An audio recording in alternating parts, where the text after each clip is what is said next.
School, college, association, union, club, সমিতি এরকম বহু অর্গানাইজেশন আমরা দেখতে পাই এবং আপনি হয়তো ভাবছেন সেই অর্গানাইজেশনটা কিভাবে তাদের লিগ্যাল ডকুমেন্টেশন আছে বা তারা কিভাবে সেটাকে সেট আপ করেছে, তারা কিভাবে সেটাকে নিয়ে রান করছে, বা আপনি যদি আপনার এরকম একটা কোনো অর্গানাইজেশন বা স্কুল, কলেজ কিছু একটা ওপেন করতে চান, কিভাবে করবেন বা কিভাবে সেটা রেজিস্ট্রেশন করবেন।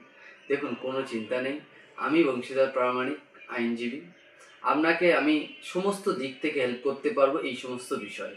আমার প্রিভিয়াস অনেক ভিডিও আছে, আশা করছি আপনারা সেগুলো দেখলে আপনারা সমস্ত কিছু ক্লারিফিকেশন আপনি পেয়ে যাবেন। বাট তবুও এই ভিডিওতে আমি আপনাদেরকে জানাবো সেই সমস্ত school, college, union, association, club, মন্দির, মসজিদ কিভাবে রেজিস্ট্রি করবেন। আমি একটা সিম্পল প্রসেস, কোনো কিছু ভাবতে হবে না, সিম্পল আপনি একটা ট্রাস্ট করে নেবেন। যে ট্রাস্ট রেজিস্ট্রেশনের জন্য মিনিমাম 3 মেম্বার্স বা 2 মেম্বার্স দিয়েও করা যায়, বা 3 মেম্বার্স হলে বেটার। প্রেসিডেন্ট, সেক্রেটারি, ট্রেজারার সবার আধার কার্ড আর প্যান কার্ড ডকুমেন্টস লাগছে, ট্রাস্টের নাম আর অ্যাড্রেস। এই জিনিসগুলো দিয়ে আপনাকে একটা ডিড ড্রাফটিং করে নিতে হবে, যেখানে ট্রাস্টের নাম, ট্রাস্টের অবজেক্টিভ, ট্রাস্টের যারা যারা মেম্বার থাকছে তাদের পজিশান, পাওয়ার, ফাংশন, রোলস, তো এই সমস্ত কিছু লেখা থাকবে। দিয়ে ডেটটাকে আপনাকে একটা কোয়ারি করে নিতে হবে। নেওয়ার পর যেদিন রেজিস্ট্রি হবে সমস্ত মেম্বারকে প্রেজেন্ট হতে হবে, ওই দিনে এই ট্রাস্ট রেজিস্ট্রির কাজ কমপ্লিট হয়ে যাবে এবং রেজিস্ট্রি নাম্বার পেয়ে যাবেন।